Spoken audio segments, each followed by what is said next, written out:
You're listening to Protecting What Matters by the Ohio Department of Commerce. Commerce is Ohio's chief regulator, and we play a vital role in keeping you safe by protecting your property, your money, and some of the products you use every day. This is designed to bring awareness to important issues and help educate consumers and businesses. Join us as we chat with trusted industry experts focused on providing you with the tools you need to help you protect what matters most in your life. Consumers can check with us to see if their licensee has been disciplined or if they have some type of history with the division.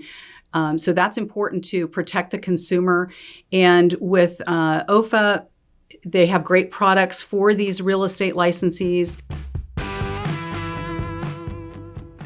Thanks, everyone, for joining us for this episode of Protecting What Matters. June is National Homeownership Month, and we're recognizing the month this year by sharing important information and resources that are available when you make one of the biggest financial decisions of your life, buying a home. My name is Michaela Hunt. I'm Communications Director here at the Ohio Department of Commerce, and this information in this episode is important to Ohio home buyers and sellers and our real estate licensees at Commerce. We will also be discussing trending topics that shape Ohio's real estate landscape and the importance of our partnership with the Ohio Housing Finance Agency. OFA offers a valuable social media resource kit for real estate pros and lenders too.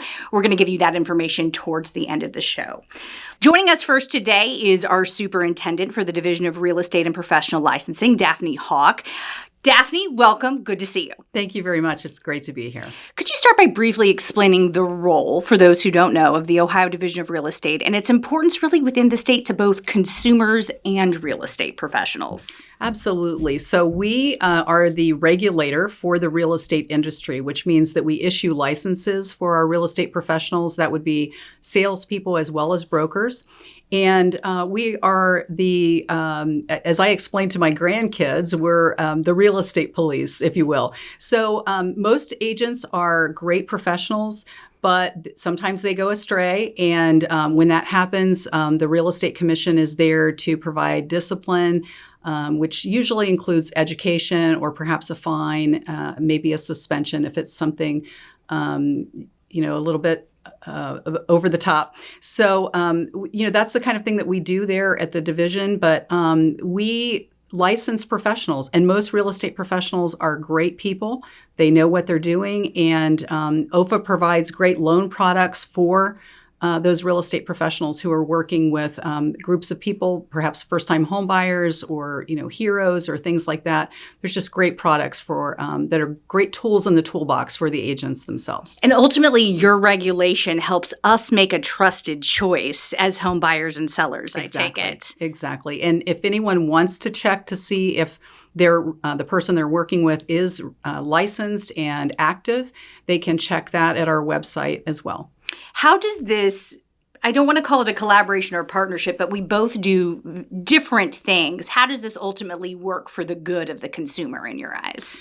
Well, at the division, we are protecting consumers by making sure that our real estate professionals are licensed, that they're qualified by taking continuing education and things like that to make sure that they keep up on trends in the market. Consumers can check with us to see if their licensee has been disciplined or if they have some type of history with the division. So that's important to protect the consumer. And with OFA, they have great products for these real estate licensees.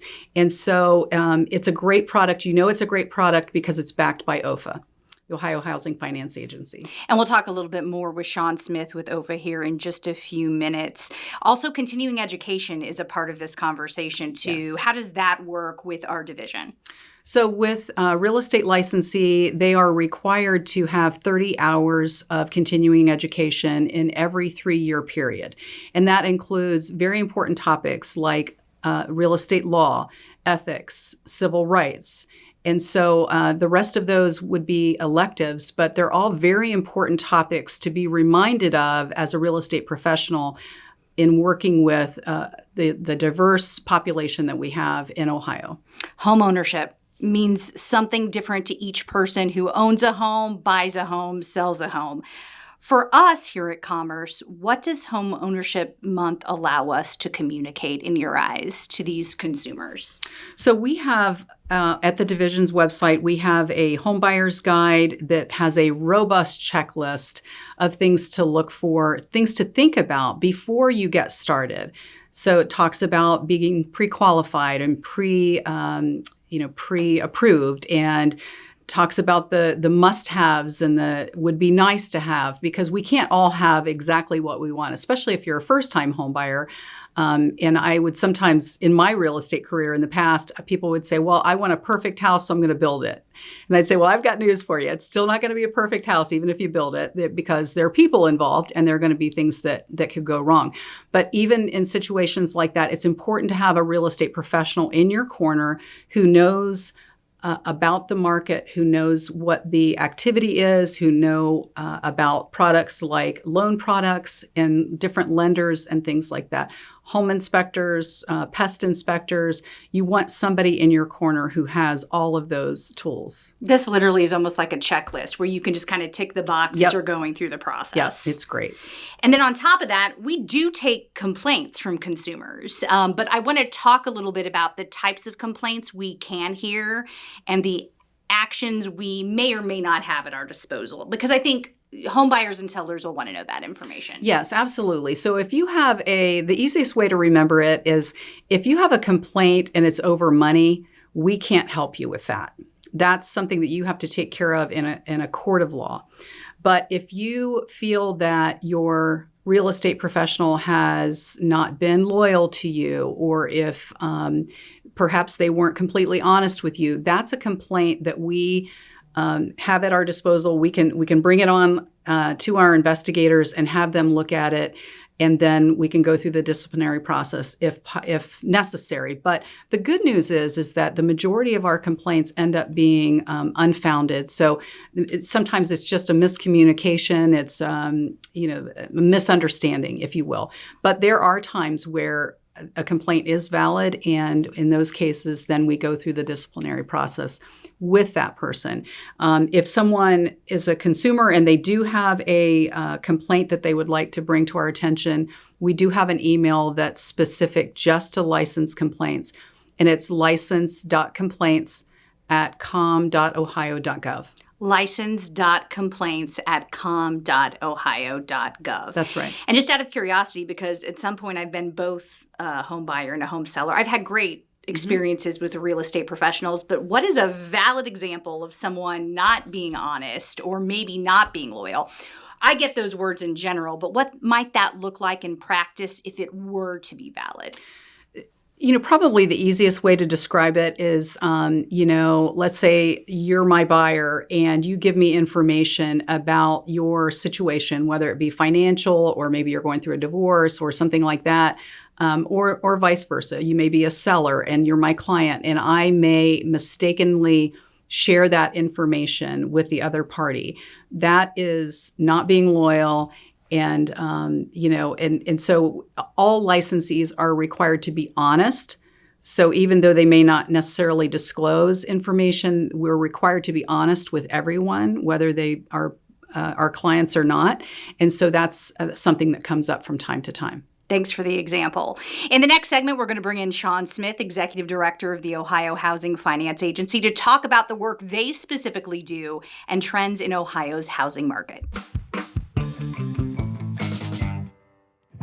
It's your money, come and claim it. The Ohio Department of Commerce Division of Unclaimed Funds is safeguarding nearly $4 billion in unclaimed funds. So there's a good chance you or someone you know has money waiting to be claimed.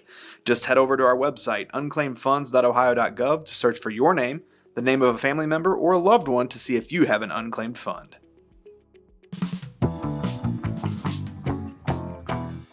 Joining us now is Sean Smith from the Ohio Housing Finance Agency. Sean, welcome to Protecting What Matters. Good to have you. Happy to be here. So it's evident from our first segment in talking with Daphne that this partnership and what each of you do when we think about Home Ownership Month has wide-ranging benefits. Can you share some specific initiatives or programs that really have been particularly impactful in helping Ohioans become homeowners when we look at this lens through the OFA lens? Sure. So the Ohio Housing Finance Agency, otherwise known as OFA, is a state agency whose focus is on the production, facilitation of affordable housing across the state of Ohio. One of the programs we focus on is home ownership. And within that, we will offer discounted mortgage rates. We offer down payment assistance. The most popular program we have is the Your Choice Down Payment Assistance Program. What's that? Well, we offer either 2.5% or 5% of the closing costs as down payment. That can also be used as closing costs. We have a Grants for Grad program for recent graduates that offers discounted mortgage rates. We also have an Ohio Heroes program for doctors, teachers, veterans that also offers a discounted mortgage rate. Sounds like some pretty incredible resources. I know you guys do a lot over there. Can you share some success stories from one of those initiatives or something throughout your program? Sure. So last year we financed a home buyer who was looking for a duplex. This individual had a granddaughter. She wanted that individual living close to her, so they decided to buy kind of 2 units in one. That individual had nothing more than $500 out of pocket after participation in our program. That was it. Yeah. $500 out of pocket. Yeah. And it worked out. Difficult in today's market. Absolutely. Yeah, I would imagine so. But what a great story. And you continue to do work like this. And I could see where the connection with real estate professionals is incredibly important. So what's the value of those professionals learning about what OHA has to offer, not only for themselves, but for their clients, these consumers that are listening to this show right now? Mm-hmm. So we offer training sessions, CPE sessions for those real estate professionals, hoping to enable them to better serve their clients. If they're familiar with our programs, they can offer those to those individuals looking to secure home ownership, achieve that dream of home ownership, and ultimately do the best thing for themselves. That's really incredible. And is this something, and I just don't know the answer to this, do our folks get certified for that, Daphne? I'm going to draw you in for a second. So is there a certification, or they can choose to go through this training? They choose to go through the training. And, I used to be the instructor at OHA, and I designed the fair housing course because I knew that it would attract. It's one of those core courses that has to be taken every 3 years. And so agents are more likely to show up for a core course than they are for like an hour course. And so we were able to incorporate both fair housing and the OHA programs. And how did we do that? Because home ownership is important for everyone. And it's a way for these real estate professionals to be able to offer a product to a more diverse group of people.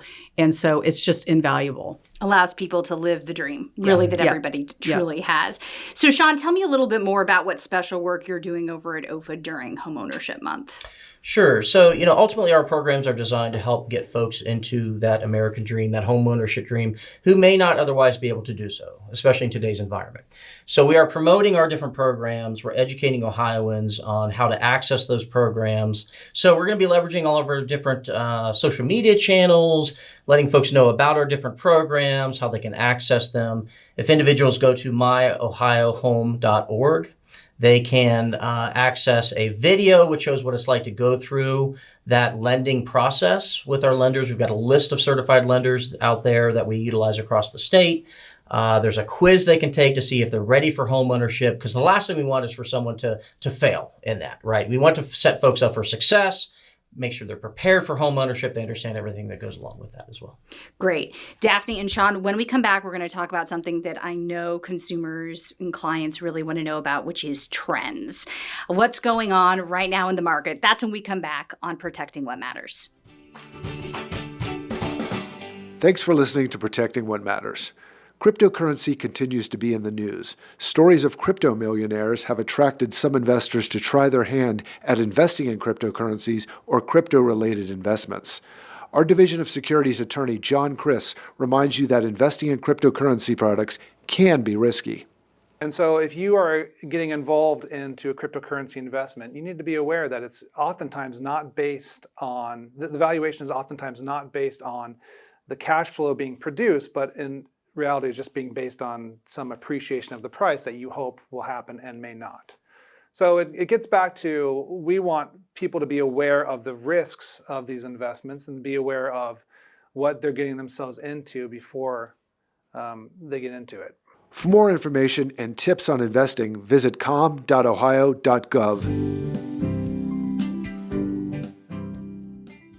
Let's talk some trends as we come back from break. Sean and Daphne are both with us. So what a market in the course of the last 2 years for the consumer, but also for the real estate professional, I know as well. What homeownership trends are we currently seeing? And either of you can jump in with this. I know there's many that are out there. Yeah, I would start just by saying it. We recognize it is difficult out there right now. Home prices are extremely high. Interest rates are high. Our programs right now, however, are more successful than they've ever been. They're more popular than they have ever been. We just hit $1 billion this fiscal year, year to date. So folks are coming through our programs. They are successful with getting into home ownership. And we're seeing it on a day in, day out basis. Daphne, in your eyes, what are some of the trends you're seeing?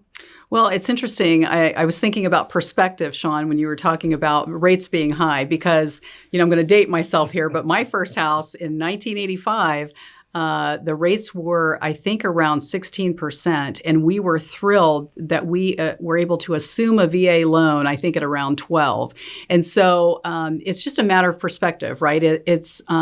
We're in a different time, we're in a different market, but it's important to work with a real estate professional who knows the area. And they know what's going on in the area, and they know what the trends are. And one of those trends is this an area that's seeing multiple offers? Is this a price point that's seeing multiple offers? And you need an agent who's able to navigate those waters with you, because sometimes people tend to think that it's just price that wins the bid, but it's actually price and terms. And those terms could be home inspection, they could be possession, they could be whether or not you want the washer and dryer or not. I've seen people fight over matching pillows and drapes, so it's all of those little things. And it's the real estate professional that can help you know whether or not to push hard or to be flexible in that particular situation. So what I'm hearing you say is that buyers, if you're waiting for rates to come down from this 7% area, don't hold off on your dream necessarily because of that rate. Absolutely not, because that term about marry the house and date the rate, right? And so you can always refinance down the road if rates come down. And so that's an important factor. That same house is not going to be available if you wait. But if that's the house that you love and it's going to be the best for your family and your situation, we say, jump on it now and you can always refinance later. There are sometimes some fees to refinancing, but sometimes you can get a really good deal where it's, just a recording fee or something like that, and it doesn't cost you much money at all. We also have within our programs just set up a refinance kind of option as well. So previously with that down payment assistance, it's forgivable after 7 years. So in essence, you had to stay within that home for 7 years in order to be able to capture that and not have to pay it back. We now have a refinance option there as well. So should rates ever come down in the future, when they come down in the future, fingers crossed, we will be able to get those folks better rates within our programs as well. What are you hearing from folks, Sean, about rates on your end? If the first-time home buyer is someone who's looking for some assistance, are they troubled and hesitant before they come to you and are seeking more information on this and what they can do to help themselves with the purchase? No, and it's becoming more and more the norm. The longer it goes on, the more normal it becomes, right? Folks are forgetting about the 2%, the 3% rates that used to exist. And folks just want to get into home ownership. We want folks to do it responsibly. We want to make sure folks, when they do purchase that home, to make sure they can afford that mortgage, to make sure they can afford those payments month in, month out, and they don't fail. That's the biggest thing from our perspective. We want to get folks into home ownership. We just want to do it responsibly. And I think we have to look back to 1985, Daphne, when that was a reality, right? 16% was a reality. We just got very used to a place that we were given the economy with those low rates. With the current housing market, what are some of the best practices then? Beyond just kind of the rate, and I loved the marry the house, date the rate, and example, but what are some other things that are best practices for anyone looking to buy a home? Daphne, you alluded to some of that when it came to our home buyer's guide. That's right. And there's, I think consumers should know that there's a difference between a pre-qualification and a pre-approval. And so you want to talk with a couple lenders and learn about pre-approval, right? Because that's going to come down the road. But pre-qualification is helping you to understand how much you can afford. And as Sean said, just because, you may be able to qualify for X amount doesn't mean that you want to live with that mortgage payment every single month. So you want to make sure that it's something that you're comfortable with and that you're still going to be able to enjoy life with your family, go out to eat once in a while and not be eating, macaroni and cheese and peanut butter and jelly every night. And maybe put some furniture in your house. Yes. And so the pre-qualification gives you that idea, and the lender gets an idea of what your credit worthiness is at that point. But a pre-approval is a full pull of your credit, which will affect your credit. So you only want to do it when you're ready to go forward with the purchase offer.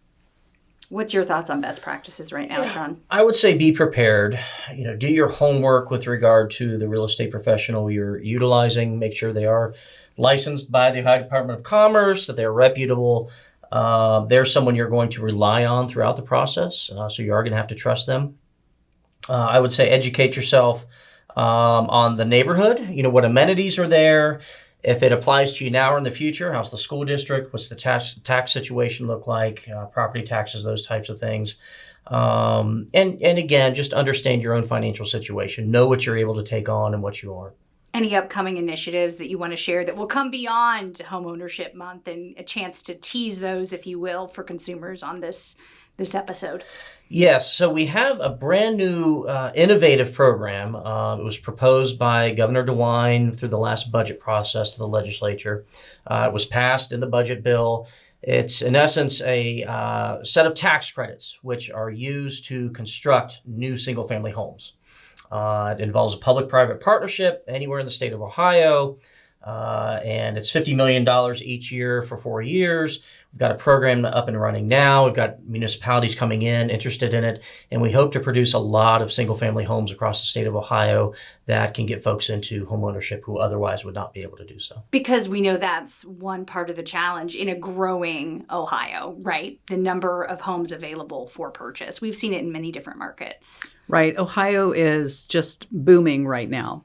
And especially the Central Ohio market, it's one of the top markets in the United States. And we're talking I don't know where we are now. I don't know if it's I know it's in the top 5.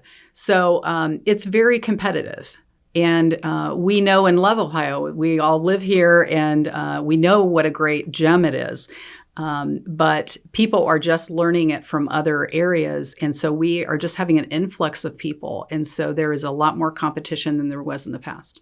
How can consumers and real estate professionals learn more about the programs for each of you? Daphne, where would you tell folks to go to learn more about what you guys are doing? They can go to the Department of Commerce website and click on real estate, and they can look through all of our documents there for home buyers. There's information on how to become a licensed real estate professional, how to become an appraiser, how to become a home inspector. So there's lots of tools on our website available. Sean, how about you?